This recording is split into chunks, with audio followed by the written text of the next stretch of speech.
comencemos a estudiar lo que fue la independencia de Estados Unidos en el año 1776. Pero para comprender cómo se dio este proceso de independencia de Estados Unidos de Inglaterra, es necesario que volvamos años atrás para ver cómo era el panorama político de Estados Unidos para aquel entonces. Ubiquémonos aproximadamente en el año 1600, 1620. ¿Qué pasaba? En los comienzos del siglo XVII, los ingleses, es decir, los colonizadores ingleses, habían instalado una importante colonia llamada Jamestown en el condado de Virginia, uno de los estados más importantes de Estados Unidos de hoy en día. Y será en Virginia donde se empezará a cosechar el tabaco. ¿Sí? Entonces los ingleses, ya desde su primer llegada, comenzaron a sacar provecho comercial de Estados Unidos. Es en esta misma época en la cual se iba poblando América del Norte de a poquito. Y diferentes grupos que huían de las persecuciones de los ingleses son los que comenzarán a habitar esta zona de la costa de Norteamérica. Los ingleses penetraban por el Atlántico, ¿sí? Ahora bien, en 1620, y ya pasemos a nuestras siguientes imágenes, en el año 1620 serían los peregrinos, o también conocido como pilgrims, como decíamos, peregrinos, los que comenzarían a llegar a Norteamérica. ¿Y quiénes se van a instalar primero en la zona, y marquémoslo en nuestra mapita, de Massachusetts, aquí donde estamos marcando? Años más tarde se establecerían más colonias inglesas en Boston, Rhode Island, como estamos marcando Connecticut, aquí al lado de Massachusetts, Rhode Island, ¿sí? Ahora bien, estos colonos van a fundar lo que se conoció la zona llamada Nueva Inglaterra. Nueva Inglaterra. Y tiene de particular estos primeros pilgrims que eran protestantes. En caso de no haberlo visto, protestantes. Los invito a que vean nuestros videos correspondientes a la Reforma Católica y al surgimiento del protestantismo para que les quede un poquito claro. Porque estos protestantes eran muy estrictos. Por ejemplo, no consumían alcohol, estaba penado el adulterio y cualquier tipo de exceso. Ahora bien, vayamos ya a mediados del siglo XVIII. ¿Y por qué a mediados del siglo XVIII? Porque Estados Unidos, para aquel entonces, ya contaba, y estamos marcando en color verde, con 13 colonias británicas.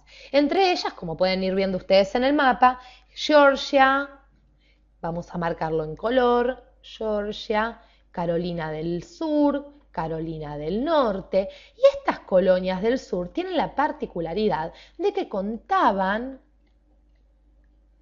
con la aprobación de la corona inglesa. Con la aprobación de la corona inglesa, a diferencia de la del norte. Y a su vez, era en esta zona donde se encontraba la mayor cantidad de esclavos, donde se encontraban los esclavos que muchos de ellos eran llevados luego a Inglaterra para que pudieran trabajar allí. Ahora bien, nosotros delimitamos un poquito, comentamos que ya a partir de este siglo XVIII se establecen las 13 colonias británicas. Las colonias del norte, nosotros decíamos, estaban formadas por estos protestantes estrictos y las del sur, sobre todo, eran donde habitaban la mayoría de esclavos, donde estaban los esclavos. Pero pasemos a conocer cuáles fueron las causas. Vamos a ubicarlo aquí. Las causas por las cuales se comienza a gestar esta independencia. Y vamos a hablar de Jorge III, que era para aquel entonces rey de Inglaterra. Rey de Inglaterra. A Jorge III lo vamos a ubicar entre los años 1760 y 1820. ¿Y qué pasaba con Jorge III? Les cuento un poquito. Jorge III comienza a practicar una política autoritaria. ¿Qué hizo Jorge III? Comienza a restringir el comercio. ¿Por qué? ¿Qué le pasaba? La Guerra de los 7 años había dejado un importante déficit en Inglaterra, por lo cual a Jorge III se le va a ocurrir imponer una serie de nuevos impuestos. Entonces, impuso impuestos para salvar el déficit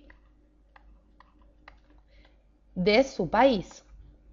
Fue vivo Jorge III. Pero sigamos conociendo un poquito más porque esto no termina acá.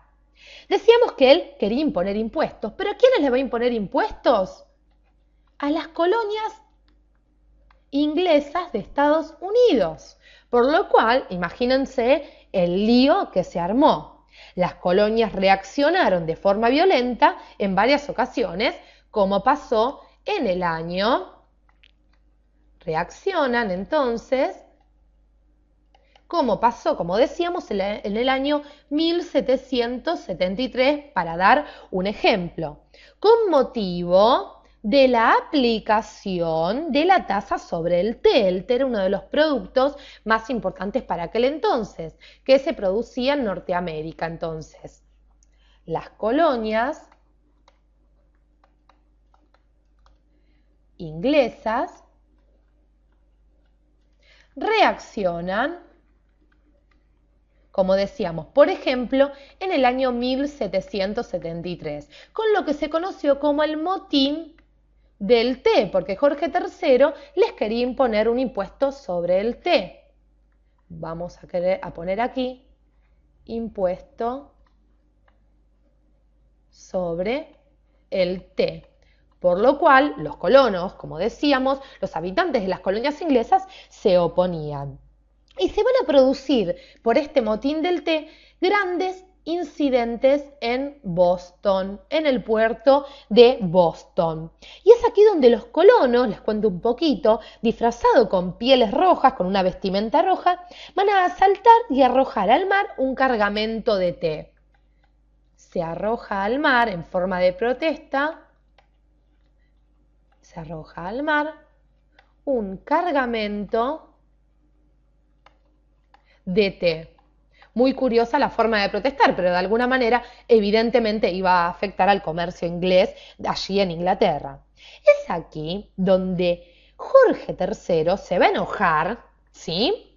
Y va a declarar el estado de excepción. Jorge III, luego de esto, declara el famoso estado de excepción. ¿Y qué era el estado de excepción? Una especie de censura a la sociedad y la toma del poder de las fuerzas para poder controlar el orden. Jorge III desde Inglaterra iba a tratar de mantener el orden gracias a este estado de excepción, el orden entre comillas, de las colonias. Dijo, yo les declaro el estado de excepción, así les bajo los ánimos. Otro hecho importante va a suceder en el año 1765. Lo ubicamos aquí para también ponerlo junto con una de las formas de reacción como fue el motín del té. Unos años antes del motín del té, entonces, hablamos de otra reacción famosa que tuvieron los colonos, las colonias británicas para oponerse a estos impuestos que quería Jorge III. Y es lo que se conoció, esta reacción que tuvieron como la ley del timbre. ¿Qué pasaba con esta ley del timbre, con este Stamp Act? Era una especie de valor aplicado al papel legal. Y además la ley debía ser cumplida por todas las editoriales. Entonces, las editoriales también se verían afectadas.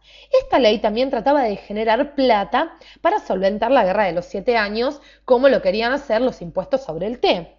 La ley del timbre, ¿sí?, que se le imponía a las editoriales y la ley del té, el motín del té, disculpen, serán algunas de las revueltas que traerán como consecuencia posterior la independencia de Estados Unidos. Por eso los invito a que sigamos viendo nuestros videos y conozcamos qué pasa en esta segunda etapa de la independencia de los Estados Unidos para llegar luego en el año 1776 a desligarse Estados Unidos completamente de Inglaterra.